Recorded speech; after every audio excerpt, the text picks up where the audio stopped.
자, 지난주 우리 시험 치신 수험생 여러분들 정말 고생하셨습니다. 역대급 불수능이라고 하죠. 그죠? 자, 영어에 대한 총평을 제가 한번 말씀드리면 이번 수능 영어를 내신 분들은 앞으로 메타버스 시대가 오는데 우리 이 메타버스에 대한 제대로 된 인식을 갖자라고 우리 청소년들에게 좀 가르치고 싶었던 것 같아요. 뭐 아무튼 문제 두 문제를 먼저 시작하도록 하겠습니다. 38번, 39번 중에서 우선 39번 문제를 드리는데요. 39번 문제는 오답 순위가 8위입니다. 근데 요거는 뭔가 하면은 답 짓기는 쉬웠는데 사실상 굉장히 어려운 문제입니다. 오케이. 그 다음에 38번 문제는 오답 순위가 1입니다. 굉장히 쉬운 문제인데 답 짓기가 굉장히 곤란한 문제입니다. 그렇게 해서 이 두 가지를 우선 말씀을 좀 드리고 계속 다른 얘기를 좀 할까 싶어요. 오케이. 자, 그러면 39번 문제가 답 짓기는 왜 쉬웠는가 하면 일단은 한번 말씀드려볼게요. 자, 여러분 한번 생각해봐요. 내가 10초밖에 없는데, 그러니까 마킹 다 하고 요 한 문제 놔두고 10초가 남았어요. 그냥 빨리 마킹해서 내야 돼요. 근데 어떻게 할래요? 다 못 읽잖아요. 그럼 어떻게 읽어요? 요렇게, 요렇게, 요렇게 대충 읽잖아요. 읽어봤을 때 그 수능 문장을 한 6개월 이상 이렇게 풀다 보면은 요령이라는 게 생깁니다. 그러면 일단 한 10초 남았을 때 이렇게 읽었을 때 this is why 하면 앞에 거 받는 얘기일 거고 since 나오고 and 나오고 이러면 since 주어 was 주어 were 나왔으니까 왜냐하면이죠. 그러니까 이 짧은 순간에는 앞에 거 받겠지. 왜냐하면 그리고겠지. 근데 but 나오네. 그리고 어이구 요 such 나오네. 아이고 이 막말로 개꿀. 그죠? 왜? 이렇게 나오면 답이 될 확률이 and나 since보다 훨씬 높죠. 그리고 어떤 다른 사람의 어떤 인용문 풀이 해서 이제 넣었다 하지 마시고 이렇게 이제 언급하셨습니다라는 표현으로 많이 쓰는 표현이잖아. 그죠? 그러면 답 4번이 답될 확률이 사실은 95%지만 70%. 왜? 틀렸을 때 제가 도망갈 구멍이 있어야 되니까. 그죠? 그러니까 이렇게 찍어서 이게 답이면 쉬운 문제. 그죠? 이게 답이 아니면 어려운 문제인데 역대급 불수능인데 요령이 가장 잘 맞는 수능이었어요. 그래서 좀 약간 씁쓸하기도 했는데 그래서 저는 그럼 이제 B번에 요 but 해가지고 4번 찍겠습니다. 대부분 수험자들은 이런 요령을 알기 때문에 잘 모르겠다 싶으면 4번 찍어요. 답은 4번 맞거든요. 예, 보시면 알겠지만 그죠? 그래서 찍는 데는 그렇게 어렵지는 않아요. 자, 그런데 이거를 읽어 내려가는데 정확하게 이해는 다시 우리 학생들이나 아니면 우리 어른들이 이걸 친다 하더라도 읽다 보면 여기에 숨은 뜻을 정확하게 알 수 있는 분들이 별로 없을 것 같아요. 그런데 이 숨은 뜻까지 제가 오늘 좀 말씀을 좀 드려야 됩니다. 왜 그런가 하면 앞으로 이 개념은 또 나오고 할 거예요. 4차 산업혁명이 이제 곧 싱귤레리티 특이점이 올 거고 우리 청소년들은 이러한 무지막지한 세계를 살아가는 데 있어서의 이 개념은 좀 알아야 돼요. 그래서 왜 학교에서 배우지 못하는 우리 첫 번째 세대가 여러분이 된다고 하잖아요. 그런데 그럼에도 불구하고 그 발전할 것은 발전하고 나갈 것은 나가고 알아야 될 것은 알아라. 언제? 청소년 때. 그러면 그걸 갖다가 가르쳐 줄 수 있는 그 매체가 뭐가 될까요? 수능이죠. 그래서 제가 수능 담론 국가를 꿈꿉니다라고 말씀드리면서 수능에 나오는 이 넘사벽 문제가 사실은 우리 청소년 여러분들이 반드시 알아야 될 진리를 전달해 주는 거거든요. 자, 아무튼 이 문제를 읽어보시면 여러 가지 이야기 나오는데 일단은 크게 두 가지. 하나는 뭔가 하면 혁신은 그 분야의 전문가들이 더 볼 줄 모른다라고 내가 소제목을 지었어요. 항상 혁신은 이제 우리한테 다가오는데 그 어떤 특정 분야의 혁신에 그 특정 분야의 가장 최고의 전문가들은 그 혁신을 못 알아보는 경우가 굉장히 많아요. 그래서 이 문제는 역사상 이 무성 영화 있죠, 그죠? 흑백 이면서도 이제 사일런트, 이제 소리가 안 나는 무성 영화의 혁신이 있었어요. 칼라와 소리가 들어왔을 때 그때 이 분야의 최고의 권위자들, 여기서는 뭐라고 얘기하는가 하면 great theorist, 그러니까 great이라는 말을 붙이잖아요. 한편으로는 꼬는 얘기도 되고 한편으로는 그러니까 어떤 그 특정 분야의 최고의 이론가들, 최고의 전문가들은 어떻게 하셨다? 그 혁신에 대해서 반대하십니다. 입니다. 그 다음 두 번째는 뭔가 하면은 우리는 가상세계로 들어가고 싶은 존재예요. 엘리베이터 속에 들어가서 이 몇 초만 견디면 되는 이 현실을 우리는 못 견딥니다. 틀을 타자마자 불편하기도 하고 이 현실이 불편하기도 하고 해서 우리는 휴대폰을 꺼내고 그 가상의 세계로 들어가죠. 예, 우리 그런 존재예요. 그러면 우리 주변에 한 2시간 30분짜리 이 엄청난 매력적인 가상세계가 뭐예요? 영화의 세계예요. 그렇게 보면 돼요. 요 두 개념을 가지고 또 계속 설명할게요. 자, 그럼 한번 봐요. 여기에 들어가는 데 있어서는 사실은 이걸로 얘기되는 게 아니라 요걸로 되는 거예요. The irrealism of something인데요. 오케이. 자, 일단 쭉 해석할게요. 시네마라는, 그러니까 보세요. 시네마도 하나의 가상현실입니다. 그래서 시네마는 not for A but for B에서 그러니까 for A보다는 이것보다는 여기에 더 비중이 있고 그 비중이 뭔가 하면 요거는 한국말로 했을 때니까 넘어갑니다. 바로 판타지 요소죠. 가상현실에서 또 다른 가상현실로 들어가고 그 가상현실에서 또 다른 가상현실로 들어가면 우리는 전율을 느낍니다. 그죠? 그 영화가 인셉션인가요? 있었잖아. 그죠? 아무튼 그래서 이 판타지라는 가상현실적 조건에 의해서 이 시네마는 가치가 있다고 말하면서 to a person이라는 표현이 뭘까요? 요게 all those people involved 정도 할까요? for something true 할까요? 어떤 특정한 사실적인 얘기에 이 모든 사람들이란 뜻으로 쓰는 거예요. 그러면 이 모든 사람들이 그러니까 이걸 갖다 한국말로는 이구동성으로 돼 있을 거예요.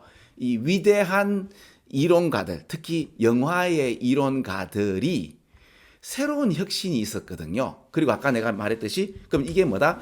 영화라는 가상현실의 도구와 매개체와 그리고 그 영화에 혁신이 들어왔을 때의 거기에 최고의 전문가들이 하는 작태 이런 걸 같이 보면서 그러니까 그 전문가들은 이 새로운 어떤 그 무성 영화의 그 이제 소리와 컬러 이런 것들이 들어왔을 때 야, 이거 영화라는 것이 일종의 리얼리즘에 반하는 건데 이게 들어와 버리면 리얼리즘의 방향속으로 영화를 밀어버리는 거 아니냐라고 하면서 디크라이드 엄청나게 공공연히 비난을 하셨어요. 왜냐하면 시네마라는 요소는 전적으로 환상적 요소, 아까 말했던 우린 가상 공간 속에 들어가고 싶은 존재고 그 가상 공간에 대한 욕구를 충족시키는 것이 영화인데 이러한 실제적인 기술 혁신이 더해지면 영화라고 할 수 없지 않느냐라고 하면서 그 당시 반대를 하셨죠. 이게 저는 최근에 그러니까 우리 아저씨 아줌마들이 느끼는 건 뭔가 하면 여러분 몰라서 그렇지 스테지오 아이들이라는 분이 계셨습니다. 이 양반들이 와가지고 가요계를 찢어 놓으셨는데 처음에 이 스테지오 아이들이 데뷔했을 때 우리 그 가요계의 최고의 전문가들은 어떻게 하신 줄 아십니까? 이분들한테 그렇게 디나운싱 혹독한 비평을 하셨거든요. 아무튼 그런 것들이 역사상으로도 우리는 계속 목도하고 있고 그 다음에 어떤 분야에서 새로운 혁신이 나올 때마다 이제 거기에 최고의 전문가들은 반대하신다 이런 말들을 우리는 배울 수가 있죠. 그럼 결국에는 이 현실에 대한 레프레젠테이션 요 얘기도 좀 드리겠습니다. 레프레젠테이션이 이번 수능에 굉장히 많이 나왔습니다. 이거 표상인데요. 수능 치시는 분들, 준비하시는 분들 반드시 아십시오. 우리는요, 우리 인간들은요, 객관 세계를 그대로 숙지하지 못하는 존재입니다. 즉, 객관 세계에, 지금 우리 외부 세계, 객관 세계가 있죠? 그걸 우리가 지금 이목구비로 받아들이고 있잖아요. 그러면 이 객관 세계를 그대로 리플리케이션, 복제해서 받아들이지 않고요. 인터프레테이션, 즉, 해석합니다. 해석했던 그 나의 우주가, 그러니까 우리는 세상을 있는 그대로 복제해서 보지 못하고, 번역해서 보는 그 세계를 레프레젠테이션이라고 합니다. 그러면 여러분들 지금 같은 시간 같은 공간, 물론 지금 공간이 다르고 시간이 다를 수 있죠. 우리는 그런 세계에 살고 있습니다. 근데 우리 내 지금 수업을 듣고 있고 여러분들은 이 사람 수업 재밌네, 재미한 개도 없네, 목소리가 왜 이래 부터 해서 각자 다른 우주를, 그죠? representation of your own world를 만들어내죠. 만들어내고 우리는 같은 거를 경험했다라고 착각하는 존재라고 보면 돼요. 이 얘기가 요번 수능 37번인가 나옵니다. 예, 그대로 나옵니다. 그리고 또 나오고 또 나오고 또 나오고 또 나오고 갑니다. 그러니까 걱정하지 마시고 왜 그래 어려워 하지 마시고 이 개념을 알아놔야 돼요. 왜냐하면 이 개념을 우리 수능 치시는 고등학생들이 알아놓으시면 앞으로 계속 여기에 관련된 개념을, 그러니까 이거죠. 미리 알아놔라. 철학적 개념이지만 우리가 세상을 보는 것은 그 현실 그대로가 아니라 그 내가 생각하는, 그 내가 보고 싶은 것만 보고 만들어간, 그죠? 가상적 세계야. 자, 일단은 레프레젠테이션은 여기까지 얘기하고 말게요. 다음에 또 나오니까. 그럼 지금 네가 이 얘기를 왜 했느냐? 현실에 대한 표상이라는 것은 그냥 현실이라고 하면 됩니다. 그런데 그냥 현실이면 그 현실에 진짜 제대로 된 현실이 아니고 우리는 이 현실에 대해서 해석을 하고 있는 현실이지요 라고, 뭐죠? 나 좀 똑똑하지요. 이 정도는 우리 개념 다 알고 있죠. 현실이지만 이 현실이 제대로 된 현실이 아니고 인간이 바라보는 현실이지요 정도로 그 현실로 해석할 수 있는데, 이렇게 이 똑똑함을 표현하고 싶어서 나오는 말이라고 보면 돼요. 자, 그러면 그러니까 이 현실이 그 인간들이 느끼는 이 현실입니다. 현실에 대해, 그러니까 이건 어떻게 보면 현실을 그냥 무성 영화가 되면, 무성 영화에서 소리하고 칼라가 들어오면 잠재적으로 이 영화가, 무성 영화가 판타지 요소잖아요. 왜? 현실과 다르게 색깔도 없고 소리도 없는 판타지인데, 이 판타지를 지금 어떻게 됩니까? 소리가 있고 칼라가 있으면 이 영화가, 이 판타지적 요소가 어떻게 됩니까? 그냥 단순히 하는 그 현실을 전달하는 전달 기계밖에 되지 않느냐라고 하면서 영화 사업계의 최고 권위자들은 칼라하고 소리를 반대하셨어요. 그래 보면 돼요. 자, 그럼 6가지가 다 이제 어떻게 해요? 연결이 매끄럽게 되죠. 그러면 이게 뭔가 하면 바로 그 세계관이라고 아세요? 오징어 게임이라고 최근에 나온 영화가 있습니다. 그 세계관은 한 미친 초대형 부자가 옛날 자기의 뭡니까? 그 놀이, 그죠? 어릴 때 놀이를 갖다가 그 쾌감을 못 잊어가지고 사람들을 붙잡아 놓고 그 게임을 시키는 그런 세계관이 있죠. 그죠? 최근에 나온 지옥인가요? 아무튼 신이 인간에게 개입하는 세계관이 있잖아요. 요즘 뭐 이세계물이라든지 그런 세계관을 만들어가는 방식을 영어로 일리얼리즘이라고 해요. 이거 나오잖아요. 이거 어렵습니다. 여러분 리얼리즘은 들어봤을 거예요. 현실주의. 그리고 이제 내가 이거 레알이라고 보통 표현하잖아요. 리얼, 그죠? 리얼. 이거 레알이라고 보통 표현하는 건데 리얼이잖아요. 그러면 리얼의 반대말은 언리얼이죠. 이게 언리얼 하면 뭐예요? 이게 그게 현실적이지 못하는 거잖아요. 그래서 언리얼리즘 그러면 이제 패션에 있어서 현실적이지 못하는 좀 약간 과장하는 이런 것들 언리얼리즘이라고 표현하는 거예요. 그러면 인리얼리즘은 이거 아는 미국인들 별로 없을 텐데. 근데 이 개념, 근데 알고도 개념을 모를 수 있습니다. 이 개념 우리는 계속 접하고 있죠. 아까 얘기했던 세계관.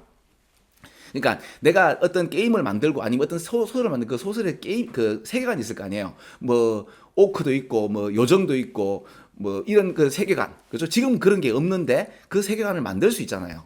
그 만드는 형식을 일리얼리즘이라고 해요. 이건 좀 약간 철학 연구고요. 그러면 지금까지 제가 이게 답을 4번으로 하는 게 오히려 B의 벗이나 서치 일루션보다는 4번이 뭔가 하면은 이러한 무성 영화며 이제 흑백 영화의 이 세계관이죠. 이러한 세계관이 뭔가 하면 네, 소리가 없고 컬러가 없는 진짜의 판타지한 세상을 보는 것이 진짜 판타지다라고 이 세계관이 지금 지배하고 있다고 표현하고 있잖아요. 여기서는 그죠? 이 세계관이 지배하고 있는 한 우리는 이 take A for B가 착각하다인데 보통 착각하다는 요즘 현대형에서는 mistake를 많이 써요. 물론 take A for B도 기본적으로 되지만 여러분 저는 이제 take something for granted라는 표현 아세요? 그죠? 무언가 something을 for granted, being granted 아닙니까? 그죠? 받아들이는 것으로 당연한 것으로 알아들인다는 뜻 아니겠어요? 그죠? 하도 많이 쓰다 보니까 그러면 이게 저는 take A for B를 A를 B로 받아들인다라고 해석하는 게 좀 더 좋지 않을까? 그래서 자 세계관이 어때요? 환상의 세계관은 소리도 없고 색깔도 없는 것이 환상이다. 실제는 소리도 있고 색깔도 있게 되는 이 현실을 어떻게 환상이라고 받아들일 수가 있느냐? 어때요?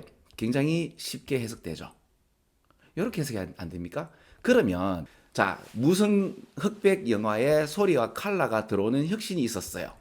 그걸 받아들일 수가 있죠. 있는데 여기에 최고의 권위자들은 이걸 못 받아들이면 우리 같은 레이맨들은 즉 문외한들은 당연히 전문가가 얘기하면 거기 따라야지 여기 감히 난 그렇게 생각하지 않는데 라고 하면 네가 뭐 한다고 뭐 이래야 될 거 아니에요. 그죠? 아무튼 그래서 이러한 세계관이 있을 때는 이래서 안 되고 저래서 안 되고 안 좋은 얘기가 나오잖아요. 그래서 거기에 관련된 총칭으로 자 그러면 어떻게 되느냐 이러한 그 무성 흑백 영화의 세계관이 지배하게 된다면 그러면 이 컬러가 들어오고 소리가 나는 이 세계를 환상으로 누가 받아들이냐. 영화는 환상적 요소를 갖다가 우리한테 가상현실을 주면서 좀 더 편하게 해주는 것이 하나의 기능인데 말이야가 되죠.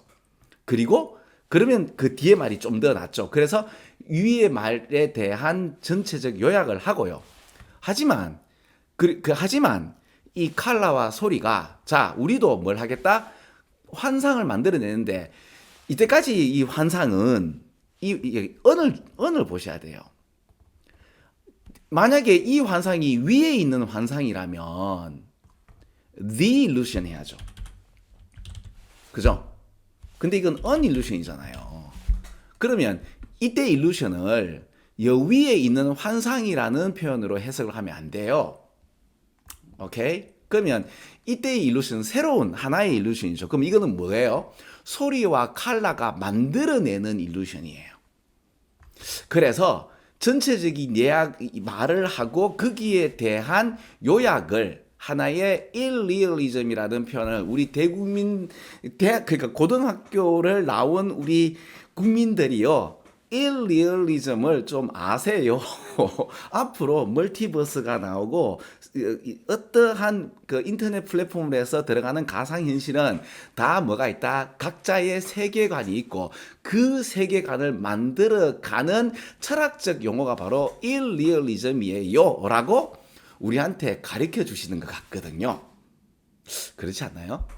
그래서 와 됐다 어렵다 하지 말고요.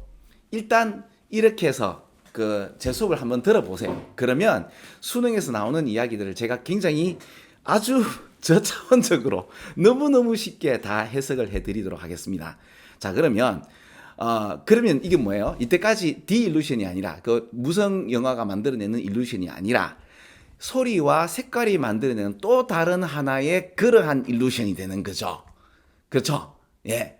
그러니까 지금까지 무성 영화에서는 이런 소리와 색깔은 있을 수가 없는 일이지만 그리고 그 얘기를 이 문장에서 이제 결론을 짓는 말이고 하지만 만들어낼 수 있다.